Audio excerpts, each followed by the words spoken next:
Kembali di Breaking News Kompas TV, Saudara, saya masih bersama dengan Direktur Lingkar Madani Indonesia, Bang Ray Rangkuti. Apa yang sudah kita lihat dalam Rapimnas Partai Golkar hari ini setelah Golkar dalam Rapimnasnya resmi untuk mengusung pasangan Prabowo Gibran dan juga setelah banyak isu kemarin malam masih mengerucut katanya masih ada 2 nama dan akhirnya hari ini diputuskan ada nama Gibran Raka Buming Raka.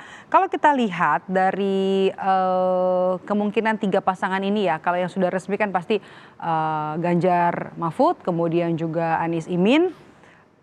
Menurut Anda siapa yang paling bisa menang? Ini kan cuma 4 bulan ya efektifnya, nanti untuk kampanye juga 75 hari aja. Ya. Pendek sebenarnya waktunya. Ya kita belum bisa memastikan karena 2 nama dari 2 pasangan ini masih terlihat cukup erat perbedaan elektabilitasnya gitu ya antara Pak Ganjar dengan Pak Prabowo gitu. Artinya belum ada satu angka yang terlalu meyakinkan bahwa salah satu di antara mereka itu sudah melampaui batas yang bisa diduga nggak akan terkejar gitu. Nah sekarang ini kan masih di angka 4-5% selisihnya. Dan itu masih punya potensi untuk terus-menerus dikejar gitu. Tapi udah bisa mengukur kekuatan kah? Saya kira udah mulai nih terukur dengan situasi seperti sekarang kan. Misalnya itu yang kita sebut Jawa Timur siapa yang akan menguasai, Jawa Tengah siapa yang menguasai, DKI, Jawa Barat macam-macam, faktor Gibran masuk di dalam, ya, faktor NU macam-macam, seterusnya itu relatif bisa diukur sekarang ini. Nah cuman tentu itu kan ukuran dalam pengertian masih di dalam kalkulasi kita ya, tapi ya fakta yang sesungguhnya itu ada di lapangan gitu. Tapi kalau saya kira dengan ini semua berbagai strategi juga udah mulai bisa disusun oleh berbagai pihak ya. Ini bagaimana ini isunya nanti akan dikembangkan. Misalnya seperti Pak Prabowo ini kan kelihatan betul mereka mau menaikkan isu soal kepemimpinan kaum muda ini kan. Muda gitu ya. Nah kalau Ganjar kelihatan orang yang ditinggalkan, seperti terzalimi, seperti terhianati dan sebagainya gitu. Sementara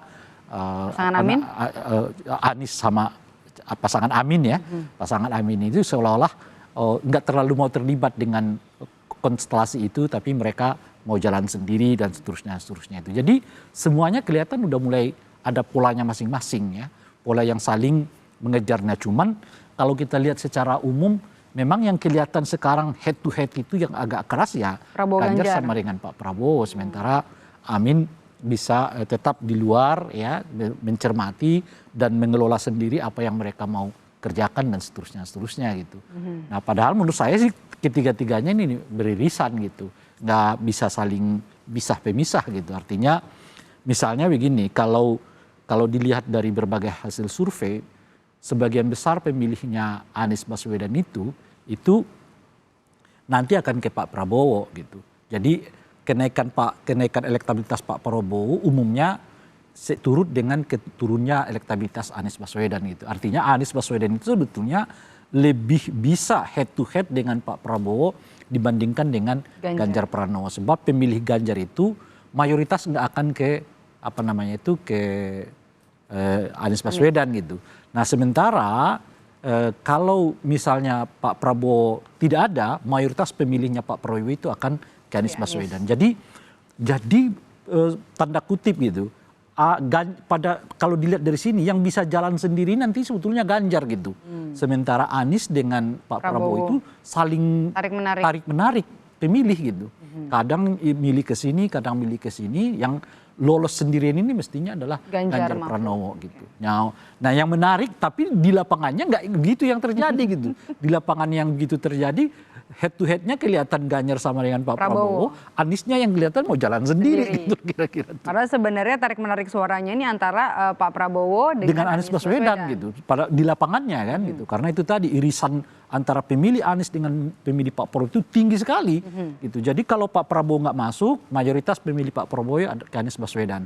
Kalau Anies Baswedan tidak masuk, mayoritas pemilih Anies Baswedan itu adalah ke Pak Prabowo. Jadi mereka sebetulnya yang memiliki ceruk pemilih yang sama ini antara Anies Baswedan dengan Pak Prabowo gitu ya. Nah Tapi itu di lapangannya, maksud saya itu teorinya gitu. Tapi di lapangannya sebaliknya gitu ya. Yang kelihatan terus-menerus kejar mengejar ini adalah Ganjar sama Prabowo. dengan Pak Prabowo, sementara Anies jalan sendiri. Kalau soal waktu kampanye kurang dari 3 bulan, sesuai aturan juga, cukupkah, Bang? Saya kira nanti sebetulnya cukup karena menurut saya dari sekarang mereka udah kampanye, cuman memang kalau konteksnya yang substantif nggak cukup. Nah, maksud saya substantif itulah menggali visi artinya setelah mereka resmi nanti diumumkan oleh KPU, maksud saya 75 hari itu ya tidak terlalu cukup untuk mengenal visi misi mereka. Betul. Itu yang substantif gitu ya.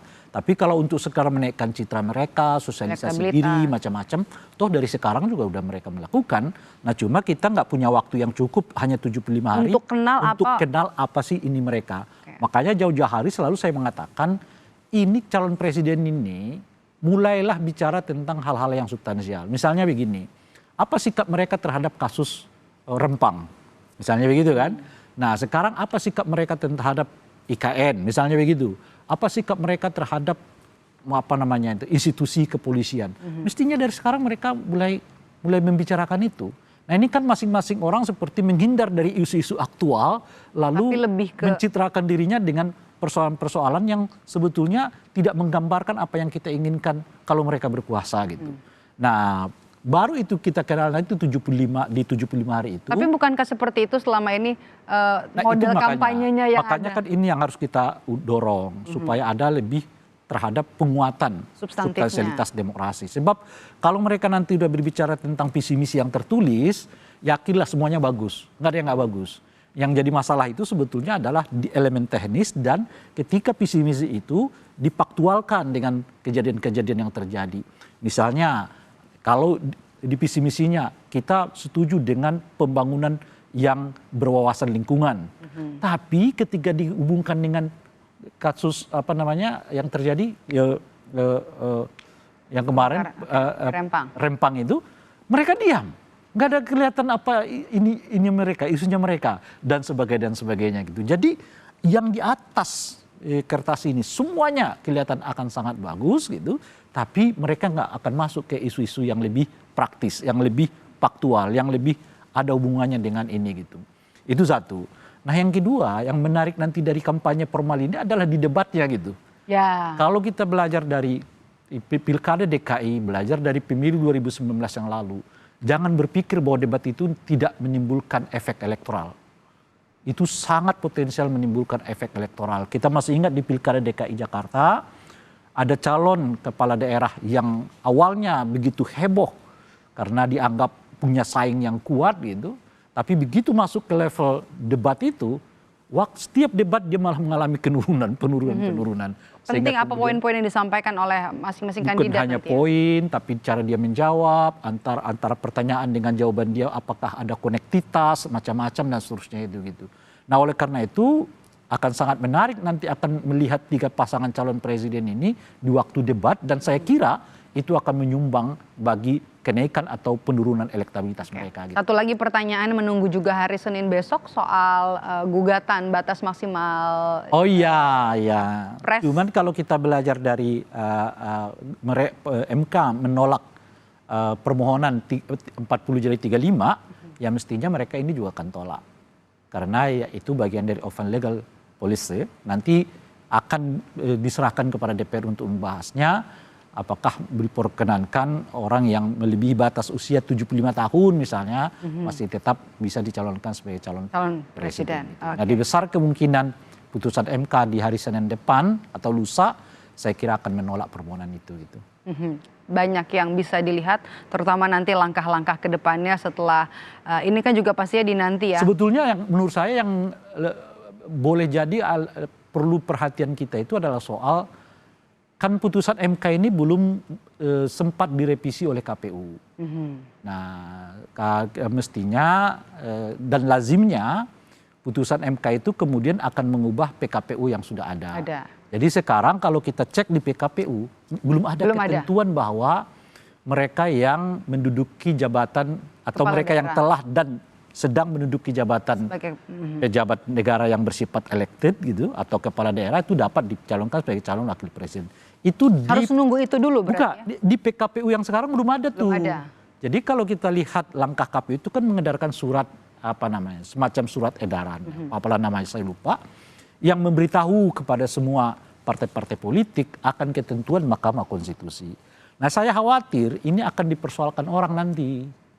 Kalau belum ada aturannya. Karena belum tertulis di PKPU. Misalnya katakanlah kepada Gibran lah. Nanti orang mengatakan di aturan PKPU mana yang membolehkan usia di bawah 40 tahun itu sebagai calon wakil presiden. Nah oleh karena itu saya mendesak KPU segera revisi, masih ada waktu sebelum ada nanti persoalan-persoalan di belakang. Oke, baik. Terima kasih sudah bergabung bersama kami di Breaking News Kompas TV. Sudah dari pagi, dari jam 10 tadi, Bang Ray Rangkuti, Direktur Lingkar Madani Indonesia, sudah bersama kami. Sehat selalu, Bang Ray. Nanti kita bertemu dalam dialog selanjutnya. Terima kasih untuk Anda yang sudah menonton Breaking News Kompas TV. Nanti rekan saya, Niluh Puspa, akan kembali sesaat lagi melanjutkan Breaking News Kompas TV. Tetap bersama kami.